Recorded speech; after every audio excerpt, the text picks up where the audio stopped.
Good evening, guys, and welcome to this episode of the Chat with Marvin Lee. Just waiting for my friend to uh, come on. I think she should be appearing momentarily. This morning. And for whatever reason, it decided that it wanted to die, and I wasn't even using it. So I apologize for that. Uh, the anticipation is killing her, she says. So she should be here momentarily. And I apologize that I have my TV on in the background. Hopefully, you'll pay attention to me, not the TV, and hopefully, I'll pay attention to me, not the TV, um, because I love, love, love, love women's basketball, college basketball, and I need LSU to lose this game tonight. So we're gonna see what happens. And they just turned the ball over, which is good. Yes. Anyways, let me turn this TV up so I can pay attention to what I'm doing.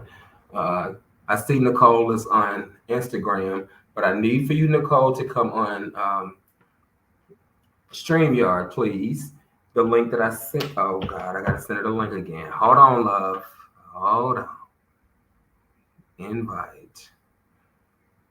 Copy. Let's do this really quick.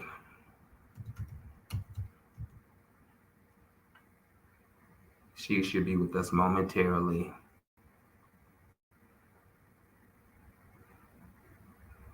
The anticipation of the game tonight is breaking my heart because I can't watch the game, but it's okay. It's okay. It is okay. Let's see. Nicole Avelino 7 Gmail.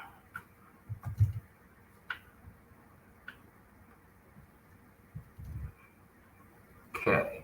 She should be joining us here in just a moment. All right. I hope you guys had a phenomenal week last week, and I hope you had a good Easter yesterday. I didn't do a lot, but I did manage to hang out with some really good people at a meeting that I was the chairperson of. Um, so it was a really good day for me.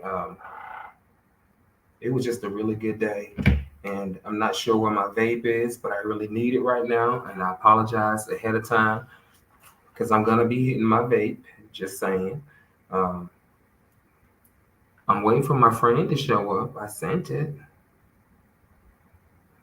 There she is.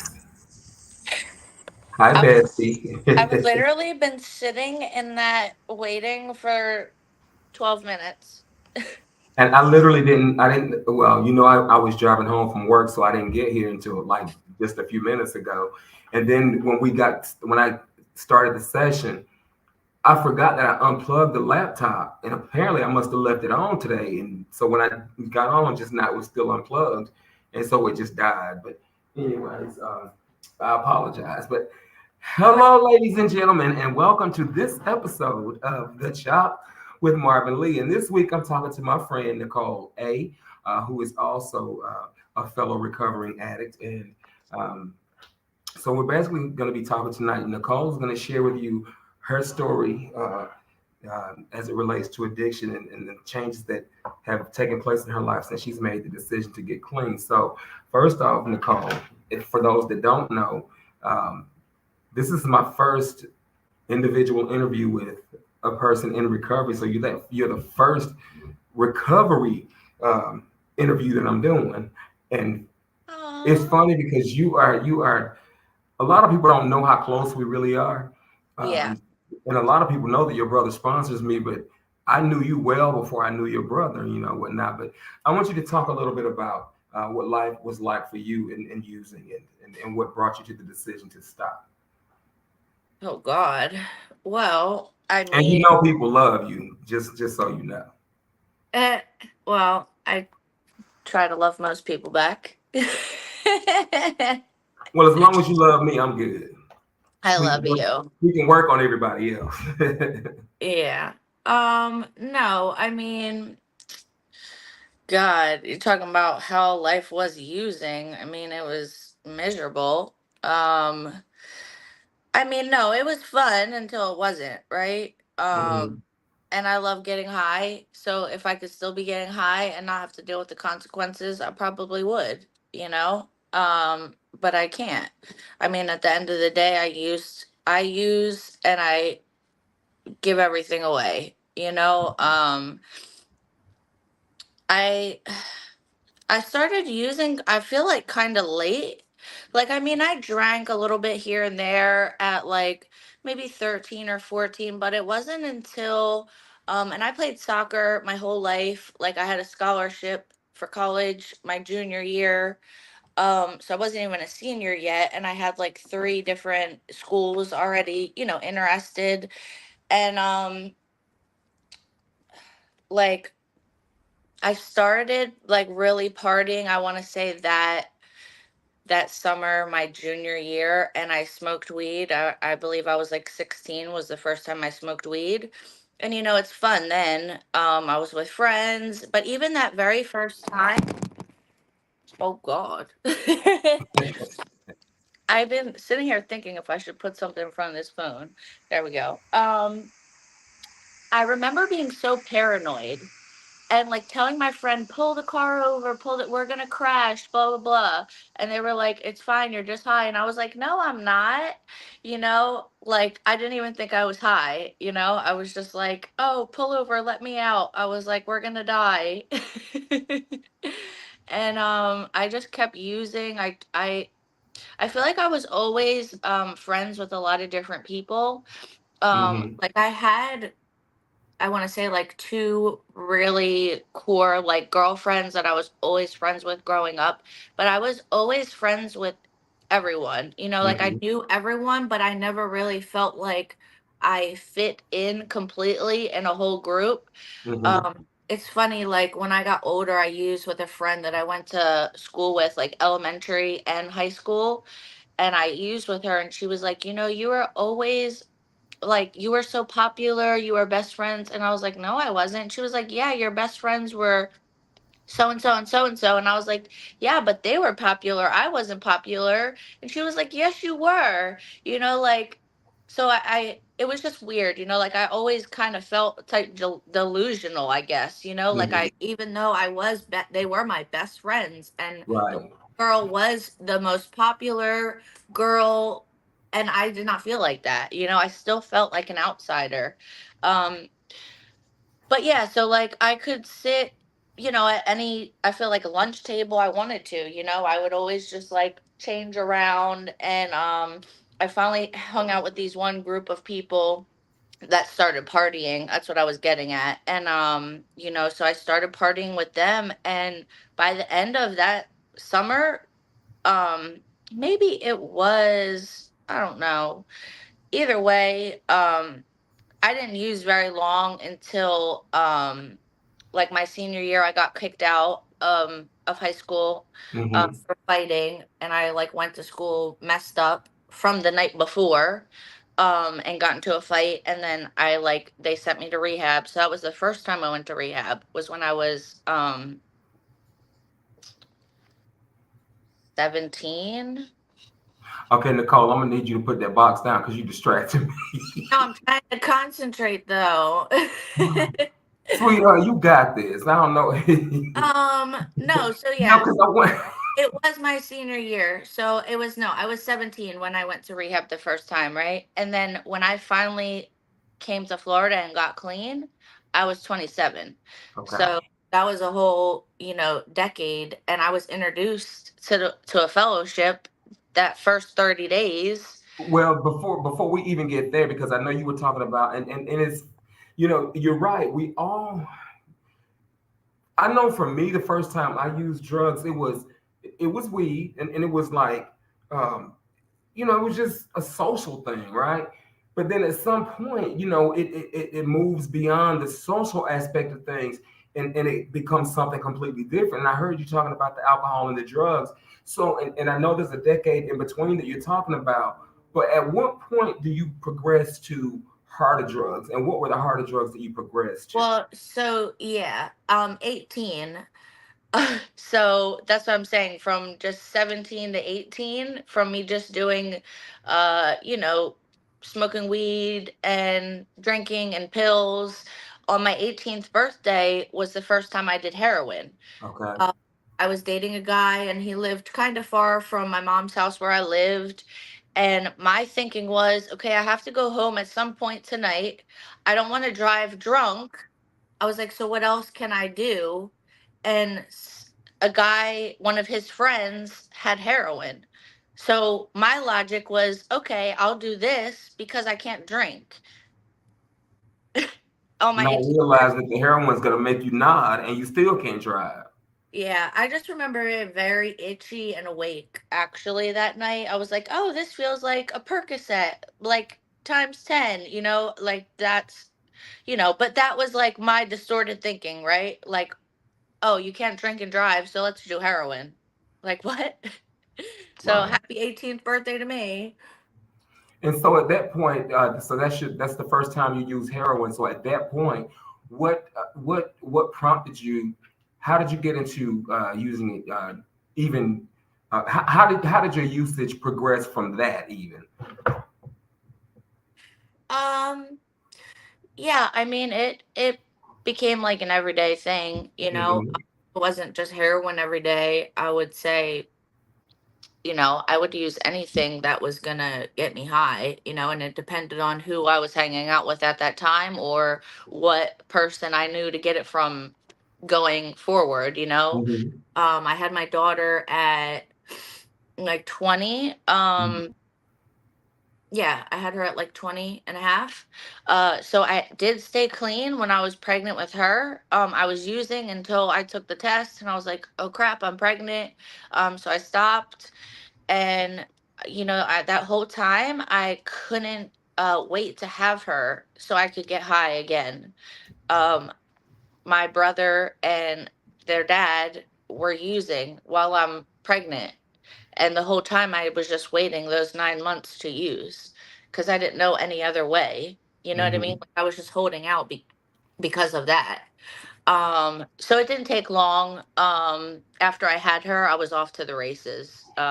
So let me ask you this: you carry her to term for 9 months. So during that 9 month process, what is it like? Because I want to talk about the thinking for just a minute now, because with a lot of people who use it, no amount of love from a parent or love for a child or just whatever is enough to stop us. But what was it about those 9 months that, and it sounds like, I can hear the insanity. It's like for 9 months, you're nurturing this child, you're carrying this child. So I'm going to be, you know, tip top shape. I'm going to do the best that I can. I'm going to make sure that I protect this child. So your motherly instinct kicks in at that time.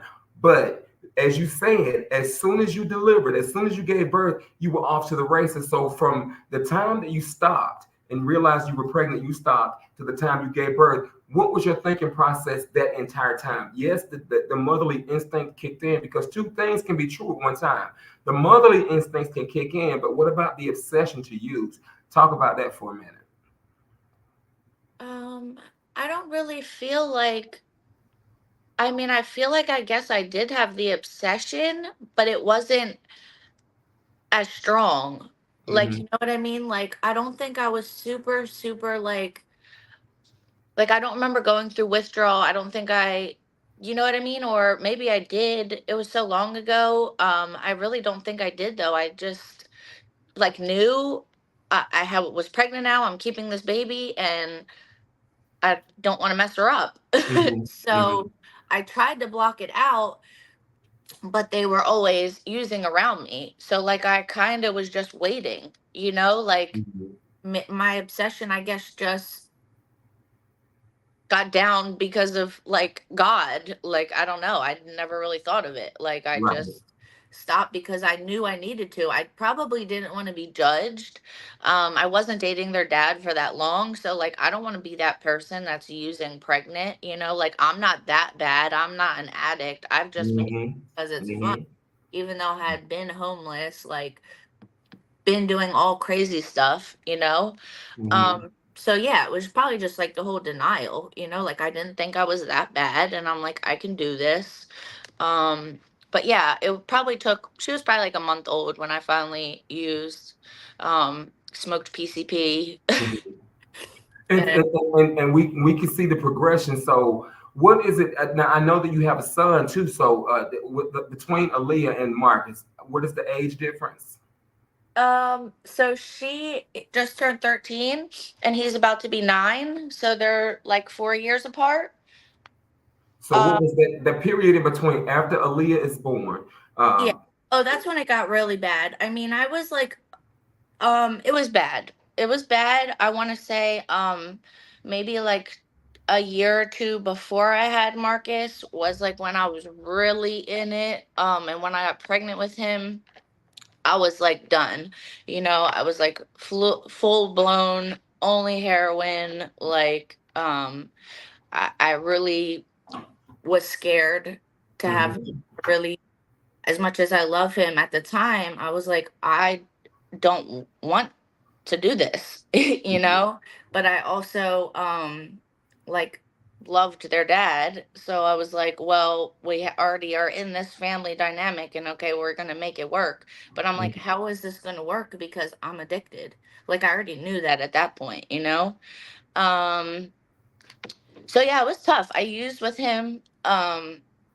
I tried to like a limit my using, like okay, you can only do 3 bags a day or Mhm, just try to do 2 a day. um, mhm. it was bad. And this is something that a lot of people who don't use don't understand is that in the mind of an addict, we go through this process of trying to convince ourselves, and you've spoken to this a little bit. We go through this process of I'm not that bad. Or I'm gonna do this much, and when I do this much, I'm gonna stop. And it's well intentioned in the moment when we're saying that, or when we're thinking it, or I'm not gonna do anything during the week. I'm gonna wait until Friday and Saturday, and maybe Sunday. I'm gonna do a little bit. I'll stop on Sunday. That's how we think in our minds. But then at the end of the day, it's like it's Friday or it's Thursday when I'm planning this, and the next thing I know from that point, it is now the following Thursday. And I'm asking myself, how did I get here? Yeah. Oh, I don't even think I thought about the days. Yeah, it can be. Ooh, Raining. Oh, it's raining, I gotta use. Oh, it's snowing, I right. gotta use. It's Tuesday, I gotta use. I woke up, I gotta use. Mhm. I woke up, I gotta use. And that was when the compulsion, and I know, I don't know if it was like, I'm sure it was like this for you, but that compulsion, there were days I would use, and I was like, knowing that I didn't want to use, but it was the want Yeah, to. yeah, I'm sure. I mean, I know I've had those days, but like you're sick. At that point, you have to. And then when I Mhm, was pregnant with Marcus, like I kind of had to, right? Like I didn't want to. My whole will and being did not want to, but I could not stop. And then at a certain point, you're like, I can't just stop because then it could harm him even more. So my thinking was, okay, maybe just do a little. Okay, I'm not doing a bundle a day. Now I'm just going to do 2 or 3 a day. And that's like the rationalization and the justification and all the mhm, craziness that we spin in our head. I like avoided doctor's appointments because I mhm. knew they were going to drug test me. Like it was insane.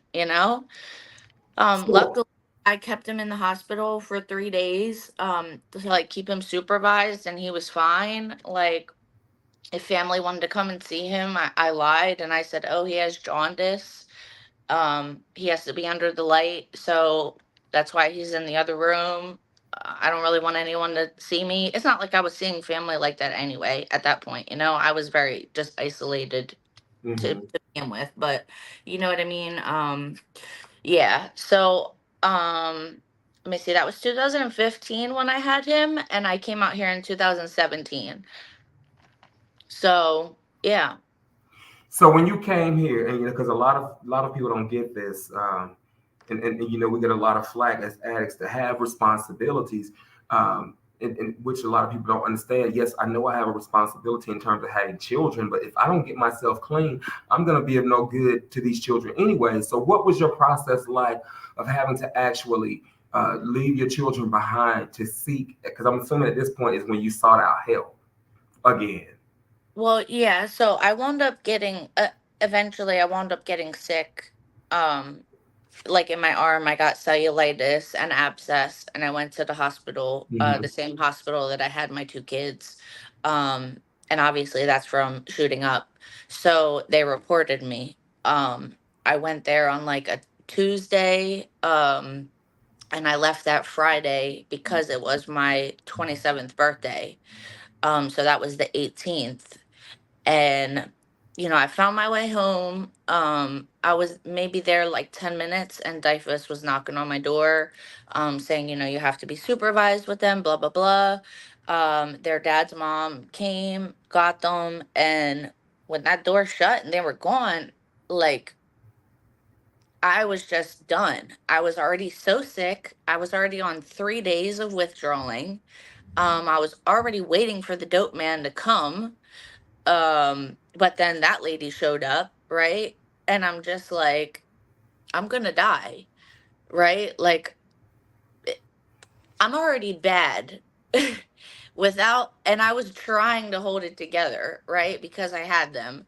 Without them, I would have been dead, Right. right? So, luckily, I had seen my brother the Christmas before, and he was clean. And I had actually tried a month after I saw him in February. I came out here for 20 days. I didn't listen to anyone. I cursed everyone out, and I came back and I used until that happened in August, right? So then, I they left and I used, and then I called my brother and I was like, they just took the kids. I'm like, I need help or I'm gonna die. And then I flew out here the next day, like, and I know, like, 1,000, there's no doubt in my mind, right? Like, I would have still been using, or I would have died, or I Right. would have went to jail because I had like court stuff pending. Hmm. So it would have just got worse. It wouldn't have got better. I would have never figured it out on my Right. own. Take us inside that conversation with your brother. What was that conversation like? Now, see, I have the privilege and the good fortune of knowing who your brother is, so I can almost imagine, how it played out. But take us. What was your mindset in having to have that conversation with him? What was your thought process? How were you feeling? How did he respond? How did that go down? Um, I mean, I had just used. I He had just called me, and I was about to use, and I remember thinking like, okay, I have 3 days. Maybe I can do this, you know. Um, So something must have clicked them previous months back. And I was like, I'm on day 3. Maybe I can do this. But like, also, I knew I wasn't going to be able to do it. Right. And like, I already had stuff.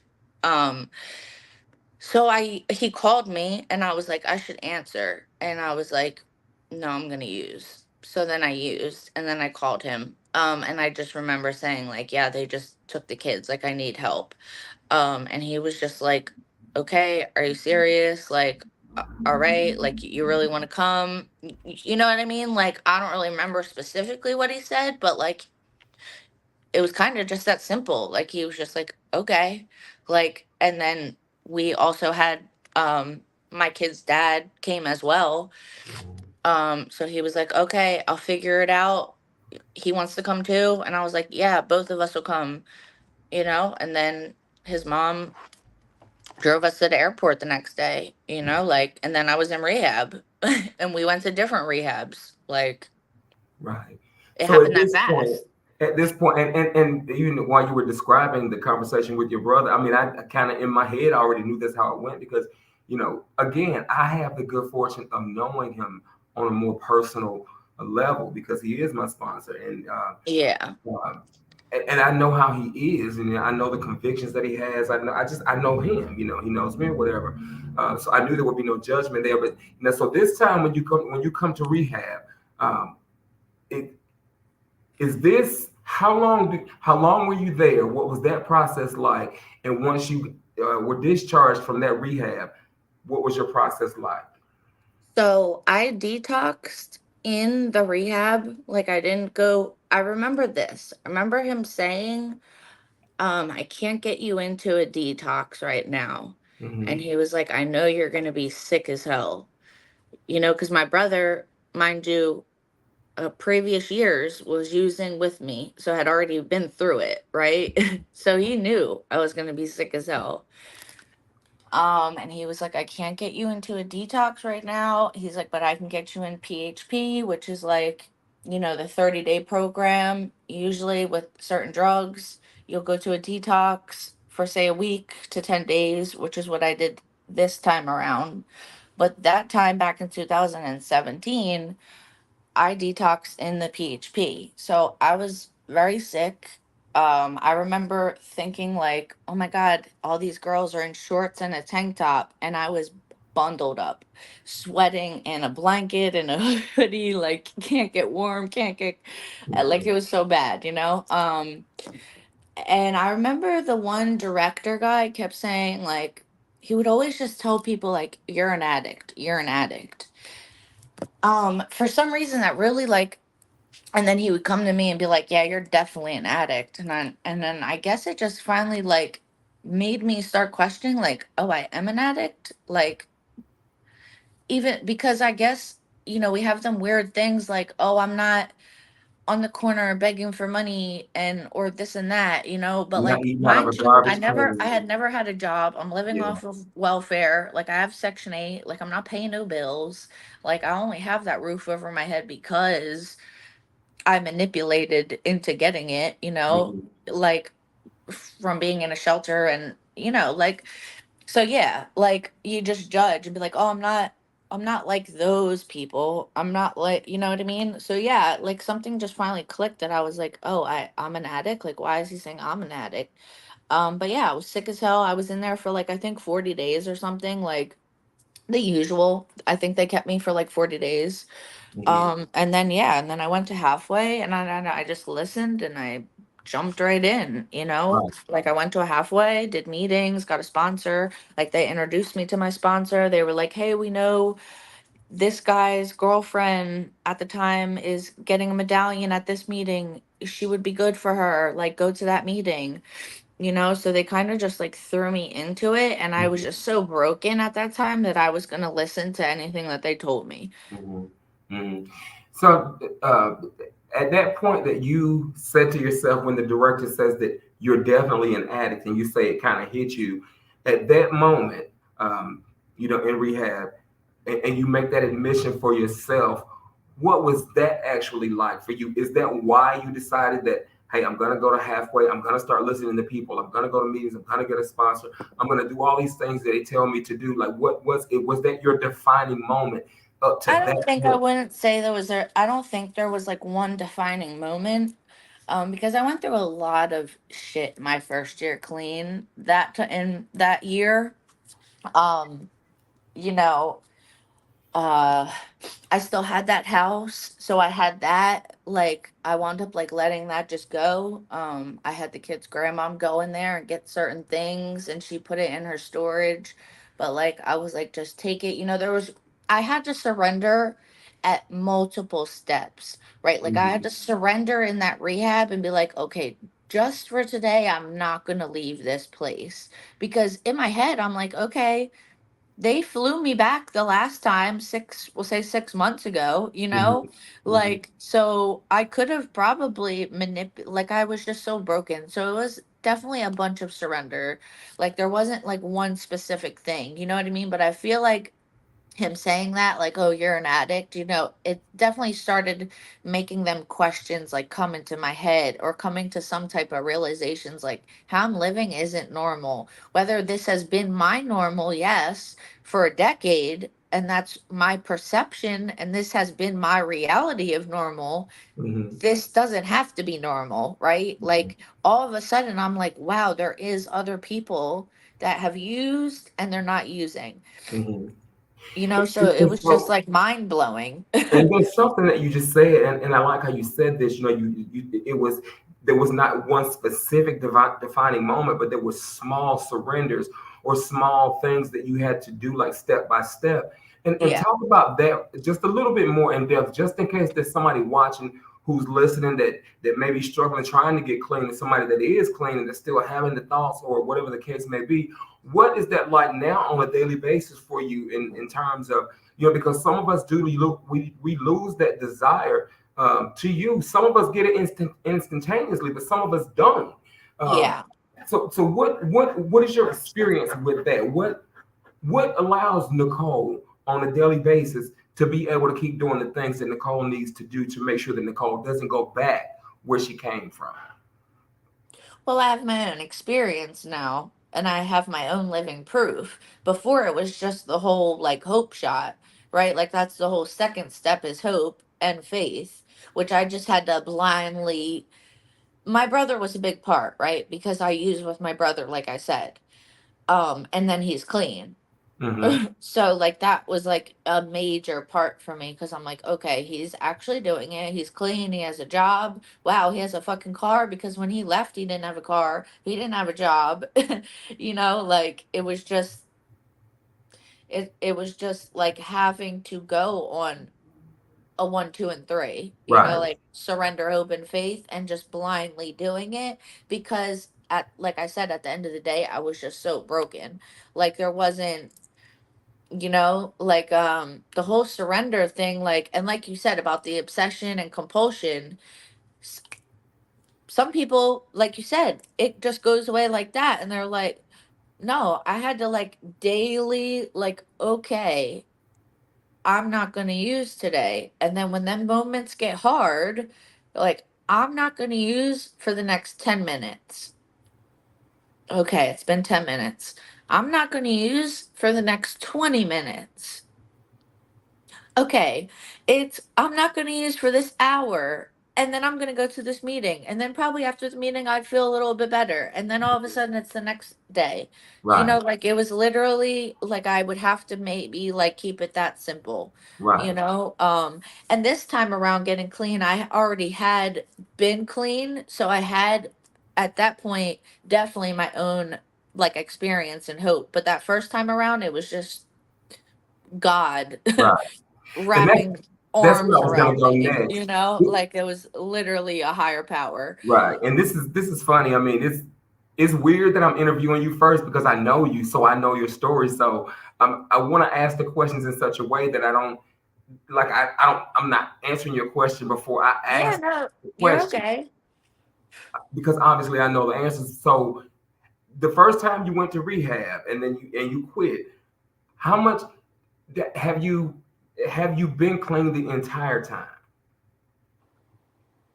Like in other What do you? words, when you went to rehab, have you been clean the entire time you've been here? Have you struggled? Have you slipped up? Have you had Oh any? yeah, yeah. So you're saying since I came out here in 2017? Yes. Yeah, no. So yeah, I relapsed. I had almost 3 years Yeah. relapsed, And and that's when we then met. used. When I had Yeah, 5 months, and so we've been together yeah. four and a So half years. yeah, because you had 5 months when we met, and I had 2 years. So yeah, and you Mhm. just And celebrated that's like five. that same hope that you were talking about, when you got here the first time, it's like, I'm just going to do this just for today or the next 10 minutes or just whatever. Well, see, with me, it was just a little different because, when I made that decision in March of 2019, when I made that decision, I made that decision. Like, I was just like, I'm I always say my recovery is determined by how determined I am to recover. And I noticed that, I pay attention even then and more so now to how things began to align. It's like I've always trusted God that God knew who I needed and what I needed to be in my life to reach the goals that I had set for myself, right? So I will meet people like you, and it's like every day, like because you had the car at the time. Remember, I was catching the bus, and we're gonna talk about this in a little bit too. And I just remember the hope that I had. I know people now that get clean. It's like the new wave of recovering addicts that come through. It's like they depend on people that they know have cars or got some time or whatever. Yeah. It's like you got to understand me. So it's like almost you're enabling them and Yeah, developing I kind of think it's empathy. very unfortunate. Yeah, it's like, baby, I And caught it's that not like bus. I've been clean that much longer or been around that much longer. But Right. when I got clean, like I walked Or and caught the found it bus. and I walked and found a job. No, I walked to find a job, and then I walked to work, and I walked to meetings. And I Hmm. remember I was just recently telling somebody like, okay, my weekly halfway rent was 170. My paycheck was $200. So I'm left with $30, Marvin. $20 went to cigarettes. I remember the first 3 weeks that I got paid, I saved $10 for 3 weeks to get a $30 to buy a bus pass. Then I was able to take the bus to work. That's just, but I also have always been super determined, right? Like going back to when I grew up playing soccer and playing sports, I was always like, if I put my mind to something, I can do it, right? And same with using. If there's a will, there's a fucking way. Yeah. Like, so I just took that and flipped it. Like I was like, I don't know no one out here, and like ain't nobody else gonna do it but me. Like, and I Mhm. took the bus to get high. Like, so okay, I I'm gonna mean, take the bus. the things that I did to get high, we're not even Right, gonna talk about that, but I think that, the more that we are able to be self-sufficient and do things like catching the bus or saving the right, money to buy a bus pass, those are estimable acts, whether we realize it or not in that moment, which is why yeah, it's important to have somebody that has a little bit of time clean to point those things out to us, because I'm starting to slowly but surely feel better about myself. And I noticed that over time, after I had done these things for a period of time, and there were people who saw me, then there were people that began to like, you need a ride here, you want to go, I'm going here, you want to go to this meeting. Like right, I didn't have to catch the bus so much, but I never relied on that solely, because I was like, no, this is my hustle, this is my grind. I bet you if I wanted to get some drugs, I bet you I'd find a way to get there. I don't care how I had to get there. I bet you I'll find a way. You know, right. and so I'm grateful for that process. But I'm grateful that I had people like you, that early on, like, cause you moved me from one of the halfways I was in. The last halfway that I went to before Right Way, or excuse me, I don't know if I was supposed to say that. The, the one particular halfway that I went to before I went to the last one that I moved out of that I loved so much, uh, you took me to that halfway. I remember I was gonna getting there. say, I It's think like, I moved you more than that time. you did, yeah, you did, yeah, you actually did. You moved, yeah, you did. But see, that's what I'm talking about. It's like the connections that I started. Like I've never, from the time that I made the decision to get clean. Now, have my 5 years been struggle free? Absolutely not. And I still struggle now. But the thing that I've come to understand is I've learned how to persevere. Right. I've learned that the beauty is in the struggle. I mean, this process, like I just have decided that I have this resolve that no matter what, it takes me back to that original prayer of desperation. God, if you deliver me from this darkness, I promise I'll follow you. Even if it means somebody's not going to give me a ride to a meeting, even if it means I have to walk to a meeting, even if it means I have to catch a bus, even if it means I have to, I might end up losing a job, I might get evicted, I might lose a car, I might lose Right. this, I might lose that. At the end of the day, I got to come back to that prayer and that promise, and I got to stay true to that. Um, Yeah. Yeah, and I definitely think like our serenity prayer and our third step prayer definitely was like my prayers. Like I mhm, didn't really pray before that. I mean, I grew up in a religion as a kid, and once like eighth grade hit, I was like, yeah, I don't want to do this anymore, So like, I mean, I have my own understanding of my higher power, right? But mhm. like, yeah, I definitely like said those over and over again. Definitely the third step prayer, like just take my will. Like I started breaking it down, like what we are actually saying, because when you think about it, like, yeah, my will got me in this mess. So take my will and like guide me, like I don't want to live like because my thinking is messed up. Right. My 1, 2, 3, 4, and 5 thought is wrong. Well, I say all the time, my best thinking is my worst enemy, and I simplify the third step prayer even more than you. It's like, take my will, because this is what I Yeah, want to do. Now, if I'm left in my own head with all those multiple personalities that I've given names to up there, we if, have if named them, both you of know what I'm us. saying, it's like I need somebody that knows me better than I know myself. Because if I'm left to myself with the itty bitty committee in my head, my will is gonna be jacked up. Love you, Yeah, Mutesi. My will is gonna be jacked up, right? So I need somebody that's gonna talk me. I need the voice of reason because I got some voices of irrationality going on. So yeah, having people like your brother, having other people around, and you know what? And for me, it even goes outside of people in the fellowship. I rely now on people in my family now that relationships have been restored. Now I know what I can. Certain people don't get the recovery aspect of things, so I know who I can talk to about what. But I know that I need to talk to somebody. But I say, take my right. will. My will is, baby, if I did what I wanted to do, we already know how that would be. But then I take it a step further and take my life. What did you Yes. create me to do? Because, but and where I am now is I want my will and my life to align. Yeah. And, Well, I and wasn't trying to say the whole prayer because I wasn't well, sure no, what we're allowed to no, say. no, you can, but I'm just saying for me. I'm just saying Yeah. for me. We didn't say anything. It's just a 12-step program. That's it. Whatever. We're not promoting anything. We're just talking about our experience. Um, Yeah. but I just know that where I am right now, for me, I'm starting to understand how the things that I have believed my whole entire life, the things that have sustained me, I don't have to let go of those, but I see how I get to have the enrichment of how I have believed what I do believe. There's a coming together of the two, and I see how they are related, and it just elevates Yeah. me to a place where I'm able to do things like this. Like I'm so comfortable in my own skin right now. Um, like just how things align, how things synchronize. I say higher power, which my higher power is God, and I'm not afraid to say that. But I do know that there are people who come in the room, and I want you to talk about this a little bit. That come into the rooms, or come into recovery, and they have a problem with God. Now I have an answer, but I want to know your answer to this. Why do you think that some people come into um, recovery based programs and have an issue or have a problem with God? I mean, that's even hard for me to answer.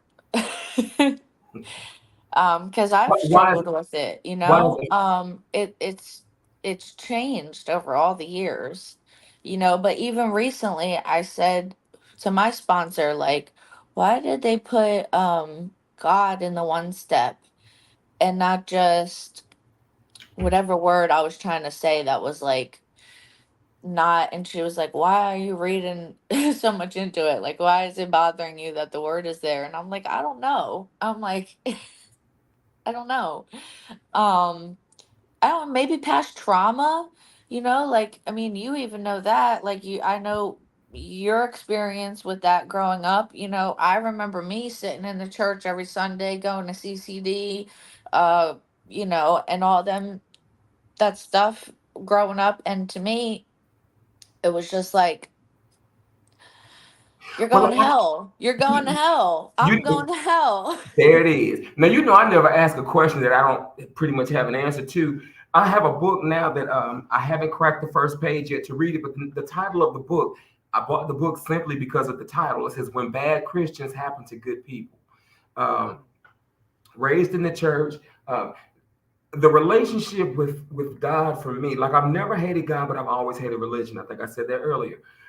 But if I'm always being told that, the God that I know to be loving and kind and gracious and merciful and compassionate and all the wonderful things I need him to be, forgiving if I didn't say that, if all I ever heard is that I was going to hell, I was actually, I had to hold on to what I believed, not what everybody believed for me, but I had to hold on to what I believed.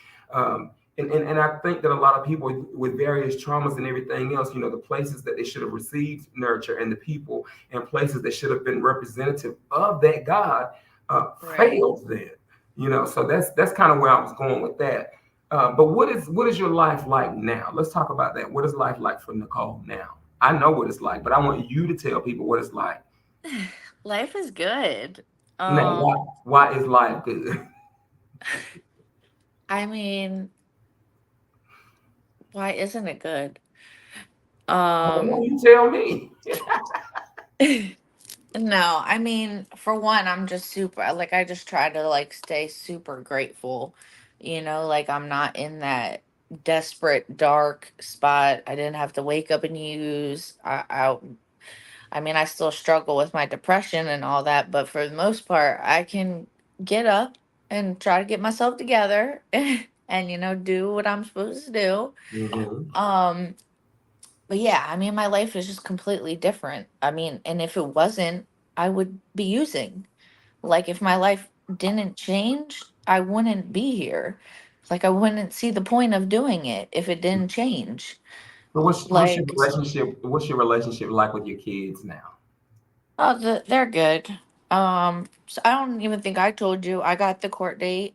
It's in May, for the custody. So that'll be happening this summer. So actually before we started, I was about to start moving furniture around, but I don't really think I need to do all that yet. Me You're projecting. always you're always thinking ahead. Be in the moment, Nicole. Be I in the know. moment. I know. But I was actually thinking, I'm like, I have so many clothes and I have, my room and then I have their room and I have an office and that's 3 rooms and every closet is filled with my clothes. So I was Yeah, like, damn. it's I time was to like, do I some. gotta go through my clothes because I need to make room for their clothes. Yeah, I was about to say it's time to do some spring cleaning because And that's the crazy part is I do that and then I have clothes in totes in the other room because I don't want to get rid of them because I bought them, one, and I like them too, just because I don't wear them. I mean, my size has gone up and down in all the years. So in my head, I'm like, well, if I lose the weight, this will fit me again, and I haven't worn it in 2 years, so it'll still be nice. And the insanity is still there. It's just on a different level yes, now, yes. you know? And it's funny because let me tell you, this is how I go about that same process you just described. Like whether it's clothes or whether it's mail that because I'm notorious. If I see my mail, if I can tell what's important and what's not. But if Yeah. it's something that I overlooked, just whatever the case may be, if it's laying there, if I haven't looked at it in a month or two, when I'm cleaning, I'm like, if I haven't looked at it in this long, it's not important. I toss it. Oh my God, I'm the opposite. As soon as I get the mail every day, I open it. If my name's on it, I open it, and then if it has Jimmy's name, I put it in a pile and I put it in either right there or in his office in front of his But computer. I got to work on that because I'm so not like that. And so when I I get have to home, open it. Like it's like when you get an Amazon package. right, right. As soon as But I with got my home today, rip. speaking of Amazon, I was a little irritated because you remember I told you I ordered the new microphone, the blue Yeti, Yeah. which is actually black. So I don't know why they just didn't call it a black Yeti.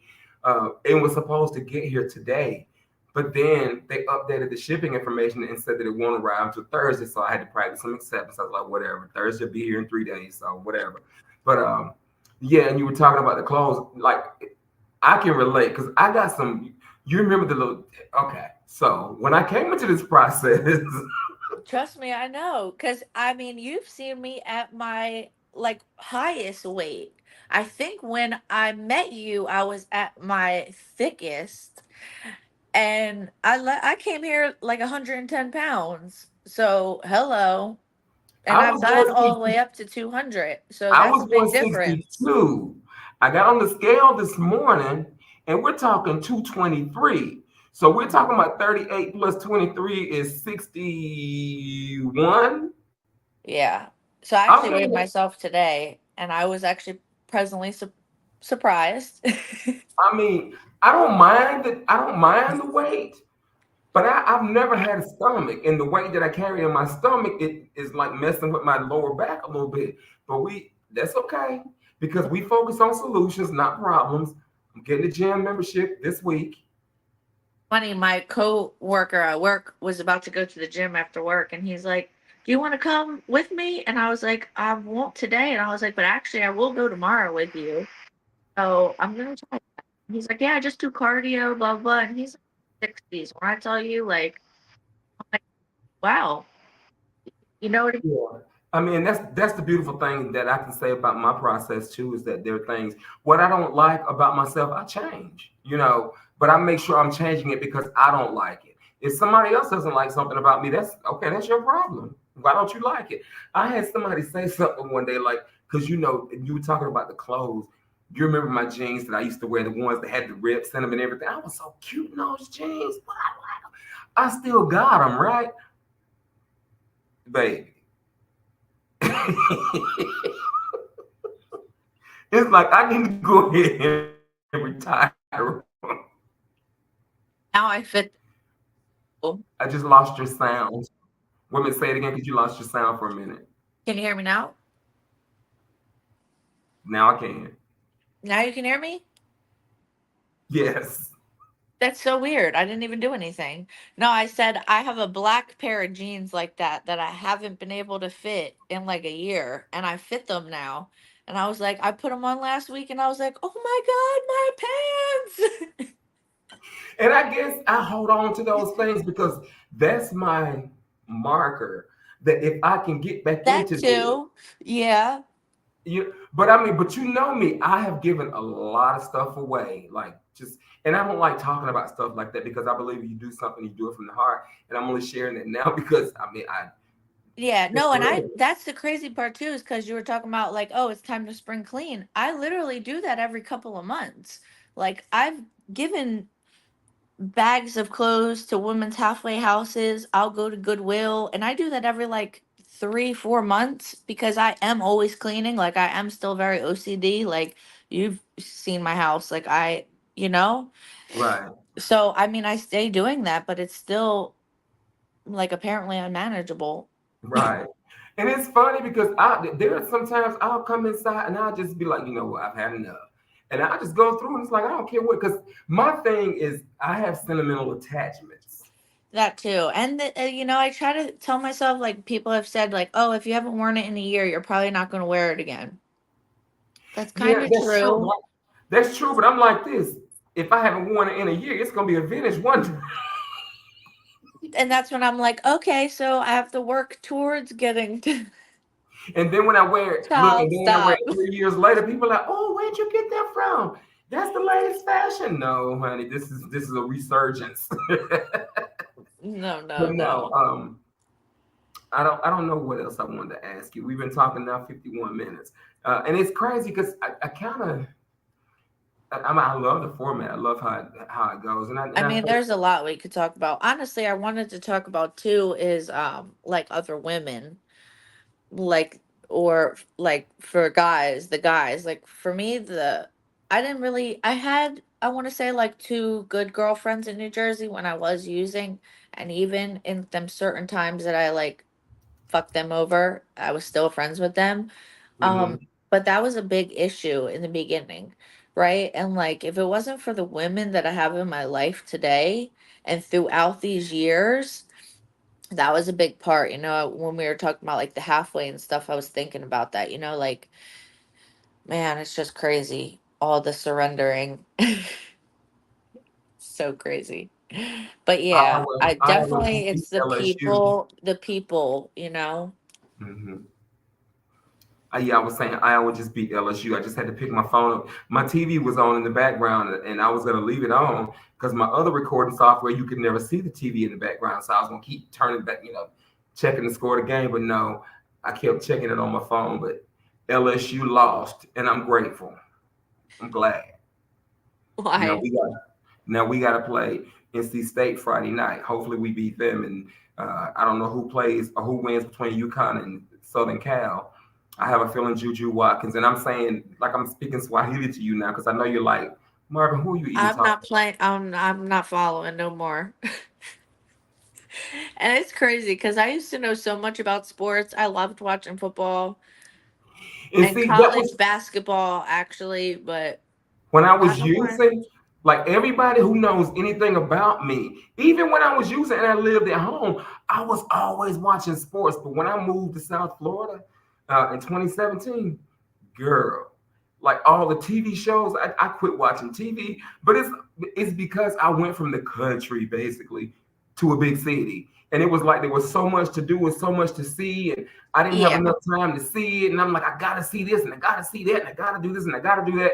Like I don't live here. You know what I'm saying? Like now, yeah, I remember, I live 2.5 hours from the beach back home, and to go to the beach back home in South Carolina is like everybody. That's like it's the big thing to do. Like every year, that's the vacation, or multiple times a year. That's the I spot. know, coming from Jersey, like, you either go to Atlantic City or Florida, and that's like your vacation. And when I lived there, like, I always dreamed of living here. Like, sometimes when I'm not feeling okay, I can look at a palm tree, and if I'm really like, and then I look, I'm like, I'm here. Like, And so I now made it. here I am in a beach city, and I go to the beach as often as I can. But like the way that I used to go when I was back home, girl, like Yeah, it was like an hour ish, hour 15. I could get there in like 50 minutes the way I drive, but I yeah, could do it. It's 2.5 hours for me, but I cut that down to an hour 45 minutes. yeah, I could get to the beach in like an hour, but we wasn't doing that, Right. I wasn't doing that. I'm using. But the thing about it is, the key takeaway is that I want people to, not just hear the difference, but see the difference. Because people, if people don't Yeah. use drugs, they know what drug addicts look like. They don't look like this. They don't look like you. They look emaciated and despondent and Yeah, depressed. I mean, if you wanted to, we could try to post one of my pictures. I'm sure we could. I got one. I got a couple of pictures somewhere. Yeah, my two pictures. Oh my God, they're so bad. I keep those. Look, I keep those for myself. I've posted them before. I have. I remember like when I had 2 years, I posted it, and then even this time around, I'm like, from this time, you know what I mean? Because I have them two Right. main pictures, and they're bad. But Yeah. yeah, I mean, it's so crazy. I have a job. I kind of feel like I have a career right now. Like Right. I have a nice house. I can pay my bills on time. I'm not Mhm. living off of the state. Like And it's I'm amazing in a that you. good relationship, like that's Mhm. healthy with like another clean addict, like it's just crazy. And we get to like bounce off each other. Like I didn't feel like going to the meeting the other day. And he's like, but it's our home group. And I'm like, yeah, but I just don't want to go. And he's like, it doesn't matter if you want to go. He's like, you got to go. It's your home group. You might see somebody there that needs to see you. Like, it's not about you. And I'm like, but don't you know it is about me? That's the Leo in you coming out. But it's funny because even hearing them say that though, it's like because we always say the two most important meetings that you can go to is number one, the meeting that you don't want to go to, and number two, the meeting that you do want to go to. And it's like the time that we get that time by doing what we have to do and not what we want to do. Right. If I do what I have to do today, I can do what I want to do tomorrow. Yeah. Um, that's just kind of what sustained me. And then not only that, I'm just one of those people that I just love people. And it's funny because I feel like I have a family now. Like I always had a family. I mean, Yeah. duh, we know that. But what I'm saying is you have to be in a particular fellowship such as this to understand what I mean. When I Right. say I feel like I have a family, and I haven't been home now in 3 years. I love my family. I miss them. And finances, scheduling, jobs, stuff like that hadn't allowed me to go, which I'm setting aside. I'm going home this year. I'm going home. And I'll make sure if Yeah. y'all are watching, people back in the Carolinas, I'm coming home. I You don't know putting when it I'm out in the coming home. universe now. So, I'm manifesting it. I'm coming to the Carolinas. I want to come twice. yes, baby. Yes. Everybody's like, Marvin, are you going to World this year? You know what? World is every 6 years. I'll catch the next World convention. And I'm okay saying that because financially speak priorities, recovery has taught me that I want to see my family. And I don't have the finances to go to DC, turn right around after DC, do the convention here, and then after that, turn right around in I November. literally just looked it up. It's the end of August. August 29th to September the 2nd. So I mean, and then you got to think Thanksgiving is coming up right after that, and then right after that, Christmas It is coming up. is. It's No, always something. For me, my whole thing is it's April 1st. May, I gotta fly. It's my son's birthday, and 2 days later is my court date. So that worked out perfectly. That was like literally what I kept thinking in my head.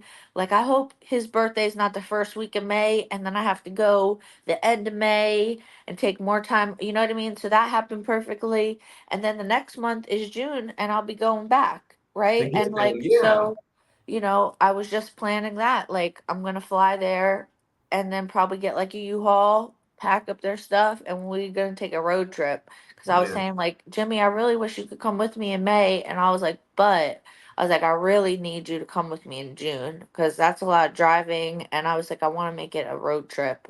yeah, Like, so that'll be cool. So yeah. that's what I'm like looking forward to right now. Well, guess what, Nicole? We have rambled on for 59 minutes and 41 seconds, and we didn't give them the full totality of Marvin and Nicole when we get together. I tried to keep it I cute and keep it professional, but they Yes, don't want us sir. together. They don't want us. Ye- They don't us together. That's quite a number. But I really appreciate you for sharing your story. Uh, I love you, of course, you know I love you too. You've been a very important part of my recovery process. So as you have grateful for to you for me. that. And before we go, I'm gonna put you on the spot. If Oh there's God, somebody out there who is struggling, whether it's male or female, what advice would you give them? closed mouths don't get fed.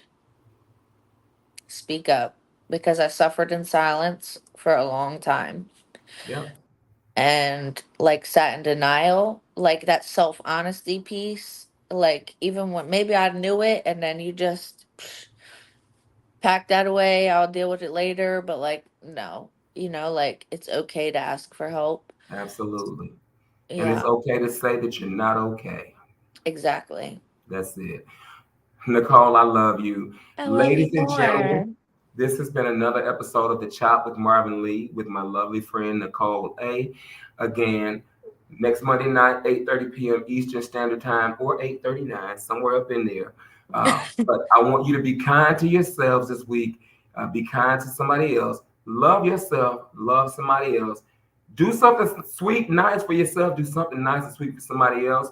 Again, this has been, I don't know what episode number because I stopped numbering them. I'm just giving names. Nicole A. Good. and Marvin. Thank y'all for joining me. Nicole, thank you for being a part. I love you. I'll see you Love tomorrow. you. Thank Everybody you. else, I'll see y'all next week. Bye. Love you.